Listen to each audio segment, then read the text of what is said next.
উৎসবের ফোটে এই মুহূর্তে আমাদের সঙ্গে সংসদ ভবন স্টুডিও থেকে যুক্ত হচ্ছেন সহকর্মী আদিত্য আরাফাত। আদিত্য আরাফাত, শুনতে পাচ্ছেন নিশ্চয়ই। আমরা দেখলাম যে রাজধানীর একটি হোটেলে প্রথমবারের মতো নির্বাচিত হয়ে তারেক রহমান বক্তব্য রাখছিলেন। তিনি নানা রকম সাংবাদিকদের সাথে কথা বলছিলেন এবং প্রশ্ন উত্তরে তিনি এক পর্যায়ে বললেন যে গণতান্ত্রিক অর্থনীতিতে বিশ্বাসী এবং একটি বিশেষ কোনো মহলের কাছে সেই দায়িত্ব তিনি দিতে চান না। সার্বজনীনভাবে তিনি সামগ্রিক বিষয় নিয়েও কিছু আলোচনা করেছেন, প্রশ্নের জবাব দিয়েছেন। তো আপনার কাছে জানতে চাইবো যে এর বিশ্লেষণ যদি আমাদেরকে বলতেন।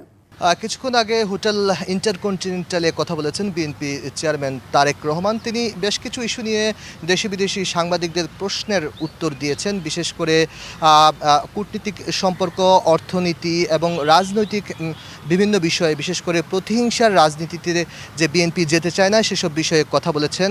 এছাড়া কথা বলেছেন কূটনীতিক বিশেষ করে ভারত, চীন, পাকিস্তান সহ বহির্বিশ্বের সাথে বাংলাদেশের সম্পর্ক কেমন হবে সেসব বিষয়ে কথা বলেছেন। আমরা এসব বিষয় নিয়ে কথা বলতে আমাদের সঙ্গে আছেন অর্থনীতি বিশ্লেষক এবং দৈনিক নয়া দিগন্তের নির্বাহী সম্পাদক মাসুমুর রহমান খলিলি। এসব বিষয় নিয়ে আমরা এখন কথা বলবো। জনাব মাসুমুর রহমান খলিলি, আপনাকে স্বাগত আমাদের সংসদ ভবনের স্টুডিওতে। আপনিও শুনছিলেন কিছুক্ষণ আগে বিএনপি চেয়ারম্যান তারেক রহমান বিভিন্ন বিষয় নিয়ে কথা বলেছেন এবং তিনি প্রথমে যেটি বলেছেন, যে কোনো মূল্যে শান্তি ফেরাতে চায় তার দল এবং সংখ্যাগরিষ্ঠতা পেয়েছে, এবং সেখানে সাংবাদিকদের যেসব প্রশ্ন এসেছে তিনি বলেছেন যে সহিংস রাজনীতি, বিশেষ করে প্রতিহিংসার রাজনীতিতে বিএনপি যেতে চায় না। এসব বিষয় নিয়ে, সামগ্রিক বিষয় নিয়ে আপনার মূল্যায়ন কি? প্রথম কথা হচ্ছে, এই সাংবাদিক সম্মেলনটা তারেক রহমান সাহেব 2/3 সংখ্যাগরিষ্ঠতা পাওয়ার পরে একজন ওয়েটিং প্রধানমন্ত্রী হিসেবে প্রথম সাংবাদিক সম্মেলন। এই সাংবাদিক সম্মেলনে উনি প্রথমে বিদেশি যারা সাংবাদিক আছেন তাদের উদ্দেশ্যে ইংরেজিতে কথা বলেছেন, পরে বাংলা দেশবাসীর উদ্দেশ্যে কথা বলেছেন, এরপরে সাংবাদিকরা যেসব প্রশ্নগুলি করেছেন এইসব প্রশ্নের জবাবও দিয়েছেন।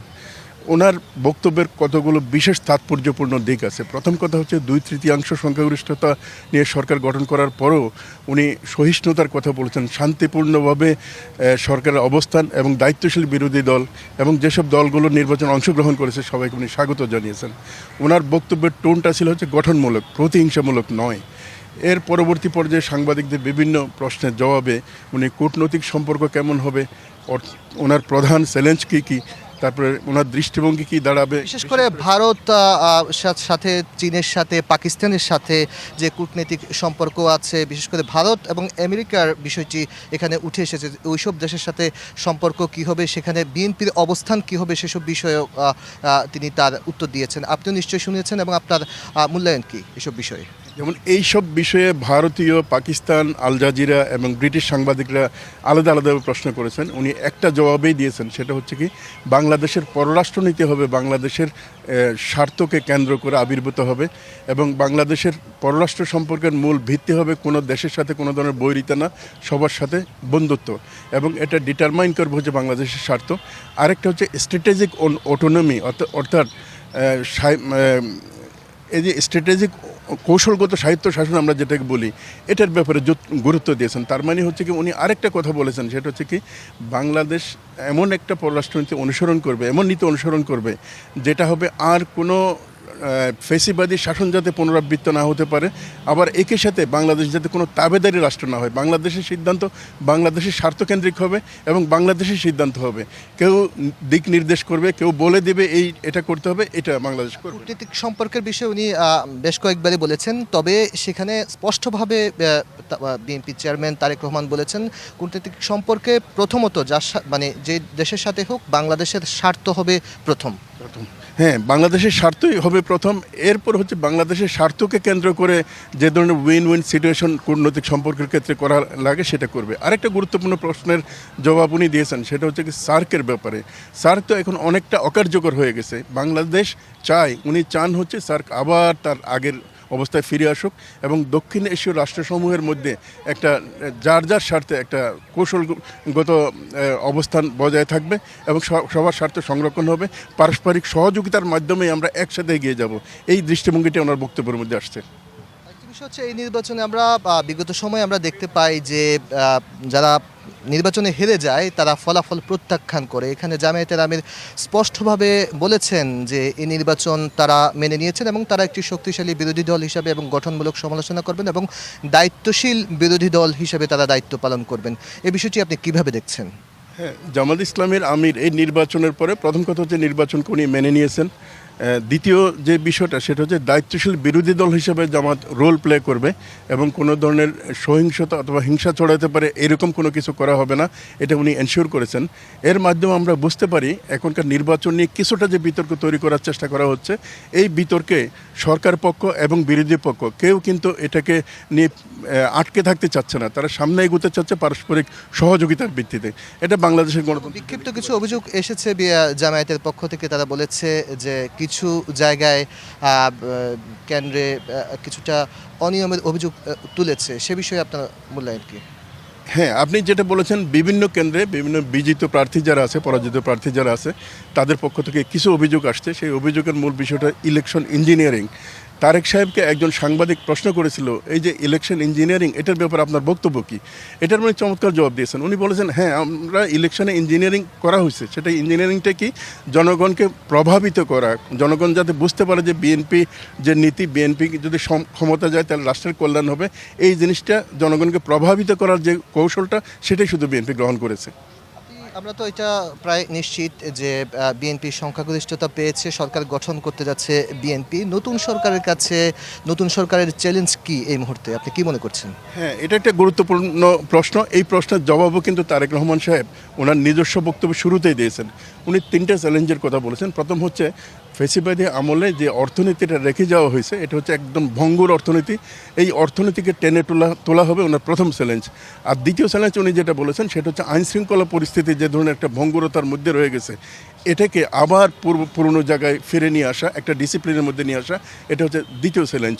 আর তৃতীয়টা হচ্ছে ফেসিবাদের 1.5 দশক সময়ে বাংলাদেশের প্রশাসনিক যন্ত্র থেকে শুরু করে সকল ক্ষেত্রে একদম দলীয়করণ করা হয়েছে, ফলে সুশাসনটা বিভিন্নভাবে কিন্তু বিঘ্নিত হয়েছে।